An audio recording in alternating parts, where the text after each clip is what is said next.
Hi, I'm professional poker player Mark Seif, and I'm a WSOP Academy instructor. I've been teaching quite a few academies over the last few years, mostly tournaments, but I gotta tell you, the new Cash Game Edition is something else.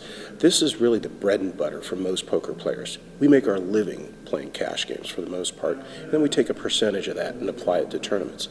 Well, this cash game weekend that we're holding right now is just a really hardcore course in cash game play. We talk about the differences between tournament play and cash game play, but we also get really into the specifics of cash game play and some of the ways that we can make you a better player. Dave's all in. Dave's all in. Seat open. Seat open. I know it.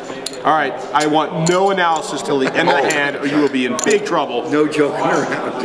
No speaking. This is a good hand. It's the first hand of the day, and we've got like 9 people all in. Hi, I'm Mark Gregorich. I've been a professional cash game player in Las Vegas for the past 14 years. And I am an instructor now at the World Series Poker Academy. It's pretty clear in this situation that she wasn't stealing because she already entered the pot. Okay, so she's probably got a pretty good hand to raise. So when she makes a 250, you can be pretty confident that she actually has something legit.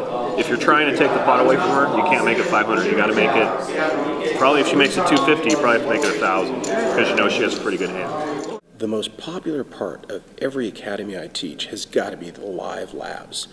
What this is a poker table just like this, where players sit around a professional poker player, an instructor, and that instructor deals out the cards, and then each player, their hands and their decisions are analyzed at the end of the hand. So the hand pretty much plays out like a normal hand, then the pot's awarded, then we flip over every person's cards in turn and analyze whatever decision they had to make based on the information that they had available. The person that he's most concerned about right now, well, he's got 2 people to be concerned about.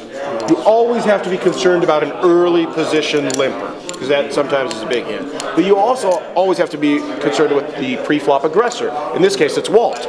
Walt is the pre-flop aggressor. Dave is the pre-flop under-the-gun limper. So there's 2 players to be aware of. But it's okay. He's got position on both of them. It's $150. If he flops a set, he's in good shape. I don't mind his call whatsoever.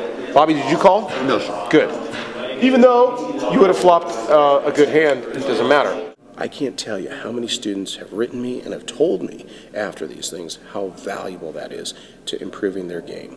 I really love it because I get to see whether or not my students are implementing some of the ideas and the concepts that I want them to do. And if they're not, or if they're not doing it properly, this gives me a chance to correct it right then and then early on. Oh, he just called it though.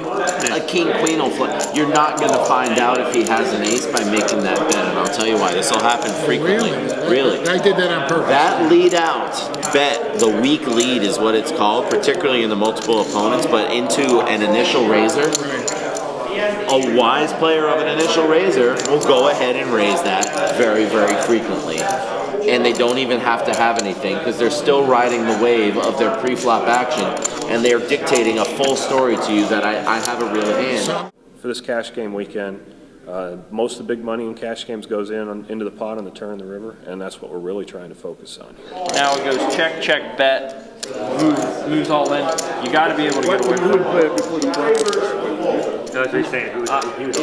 Well, if I was on the button and I was the initial raiser, I might raise it, but I also will only play it on the button where I have position, I have full knowledge of what's going on, and there's a lot of limping. Because we do 3 or 4 labs per academy, this gives me a chance to see how much players improve over time, and like I said, it's just so popular. It's unbelievable, and players and attendees request to have labs like non-stop. We can't do that, obviously, but we try to give them what they ask for, and that's a lot of labs.